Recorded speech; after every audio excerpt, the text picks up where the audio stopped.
बुआ और भतीजे के बीच अनबन की आग अब सुलग गई। बुआ ने अपने भतीजे आकाश को अब पाताल में पहुंचा दिया है। दरअसल मैं बात कर रहा हूं देश के सबसे बड़े सूबे की 4 बार सीएम रह चुकी मायावती। बीते 2 मार्च को बसपा प्रमुख मायावती ने आकाश आनंद को पार्टी के सभी पदों से निष्कासित कर दिया। कारण पिंटू सक्सेना और आज इस वीडियो में हम बसपा के अंदर खाने चल क्या रहा है ये जानने की पूरी कोशिश करेंगे। साथ ही आकाश आनंद और उनके ससुर के बारे में भी पूरी पड़ताल करेंगे। आखिर ये क्यों अब दोनों मायावती को कतई पसंद नहीं आ रहे। एक समय ऐसा था जब बसपा की राष्ट्रीय अध्यक्ष मायावती ने आकाश को खुद ही अपना उत्तराधिकारी घोषित किया और अब उन्होंने ही आकाश आनंद की नीतियों को देखते हुए पार्टी के सभी पदों से बाहर का रास्ता दिखा दिया। कोई पहली बार नहीं है, 1 साल के अंदर उन पर गिरने वाली ये दूसरी गाज। सीतापुर में उनके बयान के बाद मायावती ने पार्टी के कई पदों से उन्हें हटा दिया था और अब उन्हें पार्टी के नेशनल कोऑर्डिनेटर और उत्तराधिकारी पद से भी निष्कासित कर दिया गया। मायावती ने रविवार को होने वाली पार्टी मीटिंग में ये निर्णय लिया, लेकिन इसमें आकाश आनंद शामिल नहीं थे। इसके बाद उन्होंने एक्स प्लेटफॉर्म पर एक पोस्ट कर इसकी जानकारी सार्वजनिक की। दरअसल मायावती ने उनके हटाए जाने की असली वजह उनके ससुर को ही बताया। शायद आपको मालूम हुआ कि आकाश आनंद के ससुर अशोक सिद्धार्थ को पार्टी विरोधी गतिविधियों के चलते मायावती ने उन्हें पार्टी से बाहर का रास्ता दिखा दिया। दरअसल आकाश के ससुर ने पार्टी को 2 टुकड़ों में बांटने की कोशिश की थी। इतना ही नहीं, हाल ही में आकाश के साले की शादी हुई थी, लेकिन उसमें आकाश आनंद तो शामिल थे, लेकिन मायावती का कहीं अता पता नहीं था। अब आप समझ सकते कि मामला किस हद तक पहुंच गया था। मायावती को अपनी पार्टी सर्वोपरि वे किसी हाल में इससे समझौता नहीं कर सकती। आकाश के ससुर ने जो पार्टी विरोधी काम किए उससे उनके दिल को जरूर आघात पहुंचा और वह रिश्तेदारी होते हुए उनसे दूरी बनाती चली गई। पहले लोग कहते थे कि प्यार और जंग में सब कुछ जायज होता है, लेकिन इसमें आज राजनीति का एक नाम और जुड़ गया। ऐसे भी राजनीति में कोई किसी का सगा नहीं होता। अगर एक सीट खोता है तभी दूसरा सीट पाता है।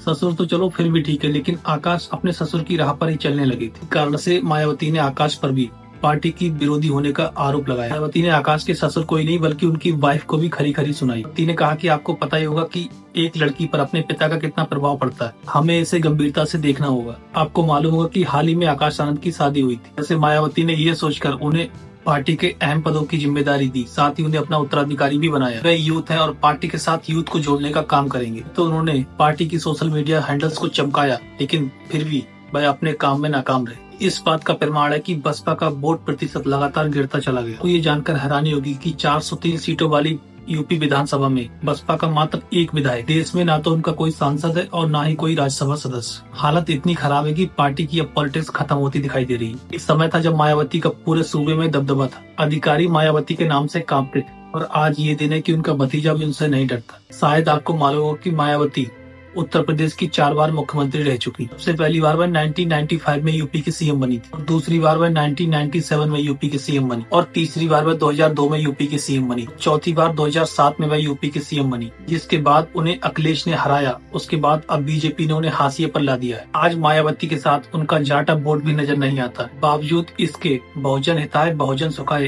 के उद्देश्य के साथ मायावती आज भी चल रही है। जिस तरह से माननीय काशीराम ने उन पर भरोसा कर उन्हें अपना उत्तराधिकारी बनाया, जबकि उनका उनसे कोई भी रक्त संबंध नहीं था, लेकिन आकाश के साथ तो मायावती का रक्त संबंध था। इसीलिए उन्होंने पूरा विश्वास जताया कि आकाश पार्टी को आगे तक लेकर जाएंगे। उनका ये विश्वास अब बीच में ही डगमगा गया, यानी मायावती के सारे अरमा उन्होंने आंसुओं में बहा दिए। इसी से त्रस्त होकर मायावती ने अपने जीते जी किसी को भी उत्तराधिकारी न बनाने का प्रण लिया है, और उनका ये विश्वास अब आकाश से शिफ्ट होकर उनके भाई आनंद पर पहुँच गया है। असल मायावती के भाई आनंद आकाश के पिता हैं, लेकिन उनके भाई आनंद ने कभी भी मायावती को निराश नहीं किया है। इससे पहले भी वे पार्टी की कई जिम्मेदारियां संभाल चुके हैं। इस पूरे प्रकरण पर आकाश की भी प्रतिक्रिया सामने आई। उन्होंने कहा कि बहन जी का हर आदेश हमारे लिए पत्थर की लकीर के समान है। क्या बाकी आपको लगता है कि इससे पार्टी का कुछ भला होगा? वैसे बुआ भतीजी की इस तकरार के बारे में आपके क्या विचार है? कृपया कमेंट करके हमें जरूर बताएं।